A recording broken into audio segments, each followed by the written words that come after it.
दिनै आङो दुलाराय खायजामाटि रंजालि बैसागु आफादखौ आङो आंनि गोसो गोरबोजों आं हामबाय बुङो।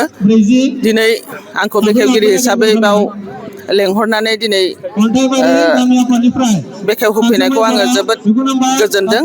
दिनै दुलाराय खायजामाटियाव खुब गोबाव बोसोरनिफ्राय खुंबोबाय थादों आरो बे खुंबोबाय थानाय हिसाबै आंहा हाजासे सापर्ट दङ आरो बैसागु होनोबा जों दुलाराय बर' आबै आबौनिफ्राय गासै गथ' गथायसिम जोङो लैहोर लैहोर जों फैनानै बाव मोसाखावरिफ्रा बा जों बयबो हेफाजाब होनानै जोङो बे रंजालि बैसागुखौ जों हेफाजाब होयो।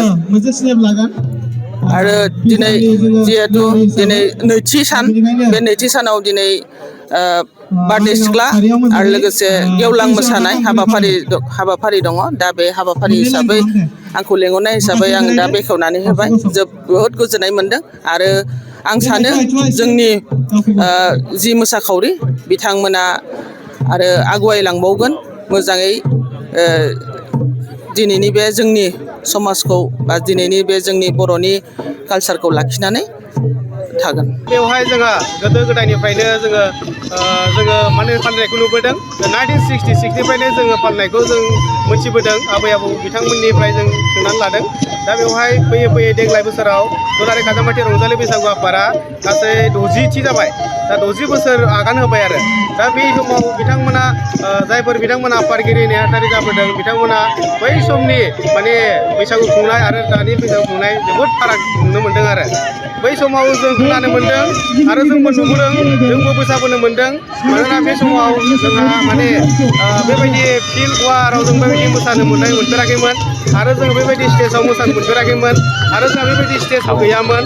मानोना ओरैबायदि जोङो गामि आफादनिफ्राय माखासे औवा बायदिसिना लाबोनानै थालिर बिलाइ लाबोनानै बेबायदि खुंनायखौ जों नुनो मोन्दों आरो जोंबो बेवहाय माने मोसाबोनो मोन्दों आरो दा खिन्थु फैयै फैयै जों 60 बोसोराव जों आगान होबाय हिसाबै दा जोबोद माने फोसाबनाया फैदों आरो दा बेखिनि स्टेजाव जोङो सफैबाय। दायो बेनिखायनो नैबे समाव आङो आफादगिरि हिसाबै आं बेखौनो बुंनो सानो दा बेवहाय जोंहा गासै देग्लाय बोसोराव मोन 12टा बादायारि बिथांमोना गामि जिल्लाफ्रा बाहागो लाफैदों। दा बेवहाय सिगांनि समफोरावहाय माने बिदिनो एसे गोबां जायोमोन, देग्लाय एसे खम जाबाय सम आरो बोथोरनि थासारिखौ लानानै। दा थेवब्लाबो बेबायदिनो जोङो माने गाजा गोमजायै फालिनायखौ जों नुनो मोन्दों। बेखिनि आरो दायो बे बारदै सिख्ला मोसानायाव बेसेबां बादायारिफ्रा बाहागो लादों? गासै बेवहाय देग्लाय माने एसे खमखौनो होनांसिगोन। गासै 40 जन बादायारि बिथांमोना बादायदों आरो देग्लाय। दानदिसेनि उनावहाय गेवलां मोसानाय बादायनायबो जागोन। गेवलां मोसानाय बादायनाय जागोन बेवहाय। गेवलां मोसानाय बादायनाय होनोब्ला जों बयबो मिथिखागौ बेवहाय बोराय बुरै सेंग्रा सिख्ला गथ' गथाय गासिबो ज' माने लोगो नांनानै मोनसे स्टेजाव थानानैनो बादायगोन आरो माने बेवहाय जेरैहाय अख्राङाव मालाबा समाव जोमै माने गाबखाङोब्ला ग्रोम ग्राम जायोना बेबायदि जों माने अखा खोरोमनाय बायदि खोनालायगोन आरो गाबनायखौ। बेबायदि बादायलायनाय खुंनाया जोंनि बे बर' माहारियाव बेसेबां गोनांथि दङ होनना नोंथाङा सानो? नंगौ, गोनांथि दङ, बहुद गोनांथि दं। मानोना जोंनि बर' माहारिफोरा बै समावहाय जाला लोंला थानानै ओरैबायदि माने गामियाव थानानै सोरनिबा हिन्जाव खावलाबायनाय, बोनानै लाना खारलाबायनाय, सोरखौबा एदावनाय, बेबायदि सिखाव खावनाय, बेबायदि दावदै खावनाय जों खोनानो मोन्दोंमोन।